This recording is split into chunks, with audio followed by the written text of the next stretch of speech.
हरिओम। तो हमने देखा कि पिछले सत्र में भगवान शंकर जी से पार्वती जी ने कुछ प्रश्न किए और प्रश्न उनका ये था कि अ, ऐसा कैसे हुआ कि अ, किसी कौवे को कागा को भगवान के दर्शन हो गए और उनकी क्या विशेषता है। तो उसके उत्तर में भगवान शंकर जी उनको बता रहे हैं, पार्वती जी को बता रहे हैं एक के बाद एक कि क्या हुआ। तो उन्होंने क्या बताया, पिछले सत्र में उन्होंने बताना शुरू किया था कि वो कैसे विशेष विशेष पक्षी हैं। फिर कहते हैं, ऐसे है प्रश्न विहंग पत कीन काग संजाय, सो सब सादर कहियो सुनो उमा मन लाए। तो ये तो शंकर जी बता ही चुके हैं कि काकभूषण जी एक विशेष ज्ञानी पक्षी हैं। और जैसे उमा ने, पार्वती जी ने पूछा, प्रश्न पूछा, ऐसे ही गरुण जी ने भी किसी समय जाकर काकभूषण जी से कुछ इसी प्रकार के प्रश्न किए थे। भगवान शंकर जी कहते हैं, मैं तुम्हें उनको बताता हूँ। मैं जिमि कथा सुनी भव मोचनी, सो प्रसंग सुन सुमुखि सुलोचनी। प्रथम दक्ष ग्रह तव अवतारा, सती नाम तब रहा तुम्हारा। मैंने जिस प्रकार वह पूरी कथा सुनी वो बताता हूँ तुमको कि कैसे है। और वो भगवान शंकर जी कहते हैं, हे सुमुखी सुलोचनी, वह प्रसंग सुनो। पिछले पहले तुम्हारा अवतार दक्ष के घर में हुआ था। तो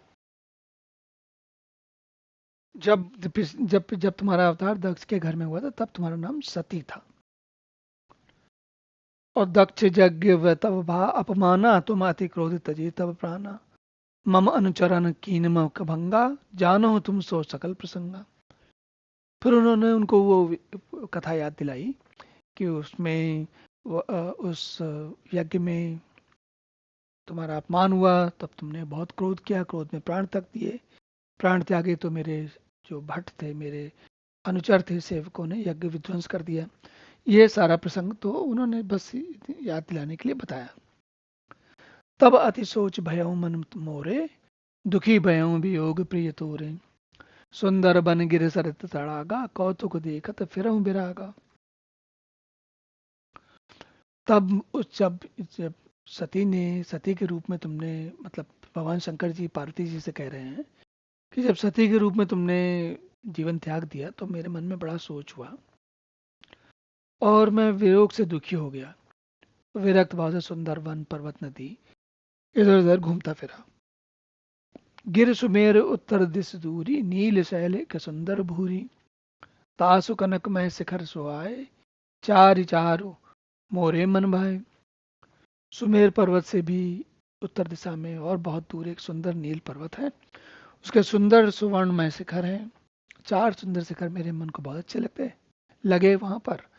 तिन पर एक बिटप विशाला, बट पीपर पाकरी रसाला। सैलो परिसर सुंदर सोहा, मन सोपान देख मन मोहा।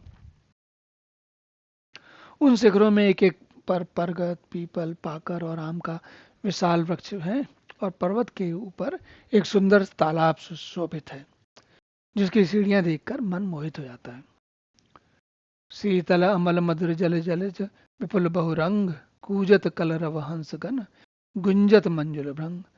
जल उसका जो है तालाब का बहुत शीतल, निर्मल और मीठा है। उसमें रंग बिरंगे बहुत से कमल खिले हुए हैं। हंसगण मधुर स्वर से बोल रहे हैं, भौरे सुंदर गुंजार कर रहे हैं। बड़ी मतलब बहुत ही मनोरम छटा है। तह गिर रुचर बसई खग सोई, तासु नास कल्पांत न होई।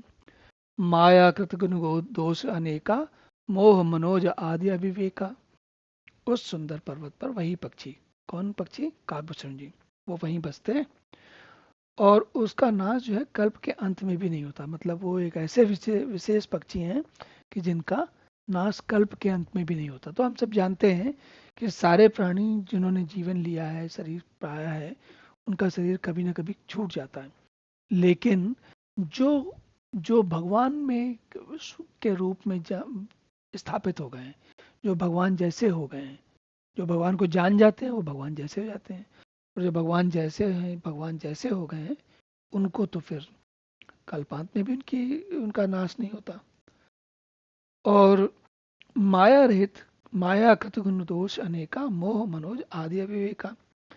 माया रचित जो बहुत सारे गुण दोष हैं, काम मोह काम आदि इत्यादि के, वो सारे जगत में तो छाते हैं। छाते हैं मतलब सारे जगत में व्यापते हैं, मतलब कि सब बाकी जगत में सबको ये दोष लगते हैं। लेकिन रहे व्यापी समस्त जग माही, ते गिर निकट कबहू नहीं जाई। तय बसे हरि मजई की जिम कागा, सो सुन उमा सहित अनुरागा। तो जो सारे जगत में छा रहे हैं उस पर्वत के पास भी कभी नहीं फटकते। वहां बस कर जिस प्रकार वह काक हरि को बजता है, हे उमा उसे प्रेम सहित सुनो। पीपर तर उतर ध्यान से धराई, जाप यज्ञ पाकर तर कराई। आम छाम कर मानस पूजा, तज हरि भजन काज नहीं दूजा। पीपल के वृक्ष के नीचे ध्यान करते हैं, पाकर के नीचे जप यज्ञ करते हैं, आम की छाया में मानसिक पूजा करते हैं, और श्री हरि के भजन को छोड़कर उनके पास कोई दूसरा काम है ही नहीं। बरतर कहे हरिहत कथा प्रसंगा, आवहि सुनई अनेक बिहंगा। रामचरित विचित्र विधि नाना, प्रेम सहित कर सादर गाना। बरगद के नीचे वह श्री हरि की कथाओं के प्रसंग को कहता है। वहां अनेकों पक्षी आते हैं और कथा सुनते हैं। वह विचित्र रामचरित को अनेकों प्रकार से प्रेम सहित आदर पूर्वक गान करता है, बताता है, गाता है। सुनहि सकल मति विमल मराला, बसहि निरंतर जेते ताला। जब मैं जाय सो कौतुक देखा, उर उपजा आनंद विसेखा। सब निर्मल बुद्धि वाले हंस जो सदा उस तालाब पर बसते हैं उसे सुनते हैं। जब मैंने वहां पर ये दृश्य देखा, तब तो मेरे हृदय में विशेष आनंद उत्पन्न हुआ। तब कछु काल मराल तनु, धरित है कीन निवास। सादर सुनि रघुपति गुण, पुण्य आयम कैलाश। तब मैंने हंस का शरीर धारण कर कुछ समय वहां निवास किया और श्री रघुनाथ जी के गुणों को, उनकी कथा को काकभूषण जी से कई बार सुना और फिर कैलाश को वापस लौट आया। गिरजा कहूं सो सब इतिहासा, मैं जय समय गयऊं खग पासा। अस जो कथा सुनऊ जई ते हेतु, गयऊ काग पही खग कुल केतु। तो हे गिरजा, मैंने सारा इतिहास कहा। जब मैं स्वयं गया था काकभूषण के पास, कैसे मुझे पता चला। अब वो कथा सुनो जिस कारण से पक्षी कुल के ध्वजा गरुण जी उस काक के पास गए। तो गरुण जी क्यों गए, वो जो तुम्हारा प्रश्न था उसका उत्तर बताता हूँ। जब रघुनाथ कीन रन क्रीड़ा, समझत चरित होती मोहि ब्रीड़ा। इंद्रजीत कर आपु मधायो, तब नारद मुनि गरुण पठायो। तो जब भगवान रामचंद्र जी रावण के वध के समय मनुष्य के रूप में क्रीड़ा कर रहे थे। क्रीड़ा मतलब रण की क्रीड़ा कर रहे थे, मतलब रण का खेल कर रहे थे। भगवान का क्या रण, तो एक क्षण में सबको समाप्त कर दे। पर मनुष्य रूप में है तो मनुष्य के रूप की मर्यादा रखते हुए वो भगवान ने रावण से युद्ध करने का थोड़ी देर के लिए नाटक किया था। तो उस जो नीति उन्होंने, भगवान ने उस रण में एक ऐसी लीला भी की जिसमें मुझे थोड़ा अटपटा लगता है। क्या लगता है, रब रघुनाथ कीन रन क्रीड़ा, समझत चरित होत मही ब्रीड़ा। इंद्रजीत कर आप मदायो। एक स्थिति ऐसी भी आई कि भगवान ने स्वयं को, अपने आप को इंद्रजीत के हाथों बंधने दिया। तब नारद मुनि जी ने गरुण को भेजा। बंधन काट गयो उर्गादा, उपजा हृदय प्रचंड विषादा। प्रभु बंधन समझत बहुभांति, करत विचार उरग आराती। सर्पों के भक्षक गरुण जी वहां गए, क्योंकि वो कथा ये थी कि युद्ध में मेघनाथ ने एक बार ऐसी लीला की जिसमें नागों ने पूरे सारी सेना को घेर लिया था। तब नारद जी ने उनको भेजा था, गरुण जी को, और गरुण जी ने आके सारे नागों का सफाया कर दिया था। तो सर्पों के भक्षक गरुण जी जब बंधन काट करके गए, तब उनके हृदय में बड़ा विषाद हुआ। किसके, गरुण जी के मन हृदय में। प्रभु के बंधन को स्मरण करके सर्पों के शुभ गरुण जी बहुत प्रकार से विचार करने लगे। अब गरुण जी को मोह हो गया। मोह हो गया मतलब उनको लगा कि कुछ गड़बड़ हो गया। कैसे भगवान है ये? व्यापक ब्रह्म बिरज बागी सा, माया मोह पार परमीसा, सो अवतार सुनहु जग माही, देखे सो प्रभाव कछु नाहीं। अब गरुण जी सोचने लगे, ये कैसे ब्रह्म अपार हैं जो सारे दुनिया में व्याप्त हैं और सर्व शक्ति संपन्न हैं, और ये जगत में उन्हीं के अवतार हैं, और इनको तो इंद्रजीत ने अपनी छोटी सी माया से फंसा लिया, जिसके लिए मुझे आना पड़ा इनको, इनका उसको समस्या को उतारने के लिए। तो गरुण जी को मन में लग रहा है कि ये कुछ गड़बड़ है। मैंने उस अवतार का प्रभाव कुछ भी नहीं देखा। ये देखिए, वो कहते हैं ना, देखे हूं सो प्रभाव कछु ना, ये लिखा है ना, पर मैंने उस अवतार का प्रभाव कुछ भी नहीं देखा। मतलब करुण जी को लगा कुछ गड़बड़ है, ये ऐसे कैसे राम जी हैं कि पूरी दुनिया में भी का नियंत्रण करते हैं और मेघनाथ की माया के सामने फंस गए। भवबंधन ते छूटे ही नर, जपिक जाकर नाम, खरब निशाचर बांधे नाग पास सोई राम। जिसका नाम जप कर मनुष्य संसार के बंधन से छूट जाते हैं, उन्हीं राम को एक तुच्छ राक्षस ने नागपात से बांध लिया। नाना भांति मन ही समझावा, प्रकट न ज्ञान हृदय ब्रह्म छावा, खेद किन्न मन तर्क बढ़ाई, भयो मोह बस तुम्हारे नाई।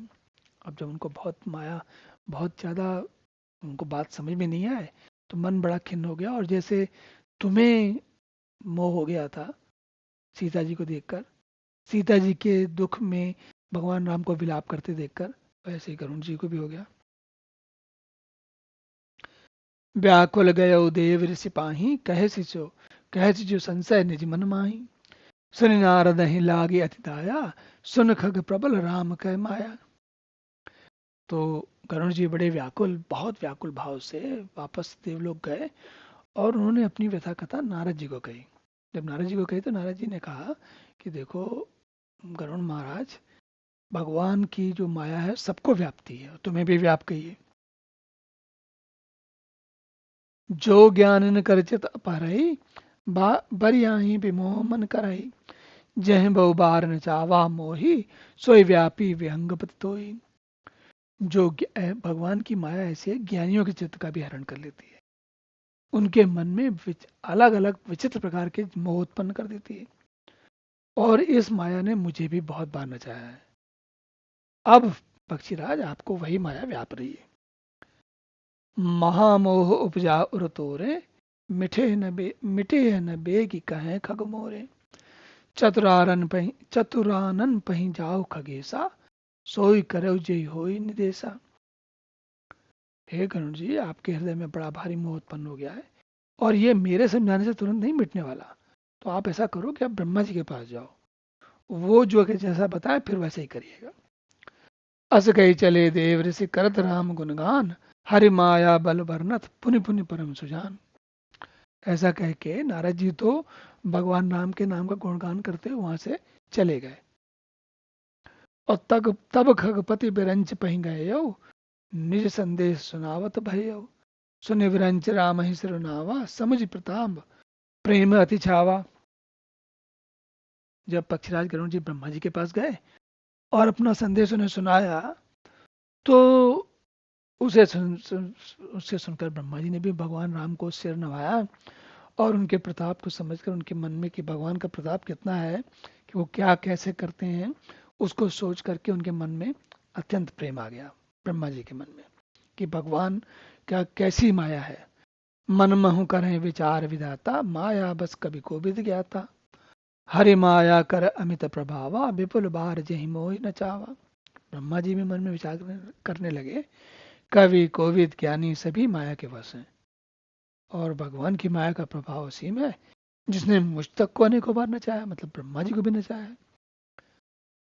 अग जग मैं जग मम उपराजा, नहीं आचरज मोहि खग राजा, तब बोले विधि गिरा सुआई, जान महेश राम प्रभुताई। तब सारा ब्रह्मा जी मन में सोच रहे हैं कि सारा जगत ये मेरा रचा हुआ है, और तब भी मैं भी माया में नाचने लगता हूँ। तो पक्षराज गरुण का मोह में होना कोई बहुत बड़े आश्चर्य की बात नहीं है।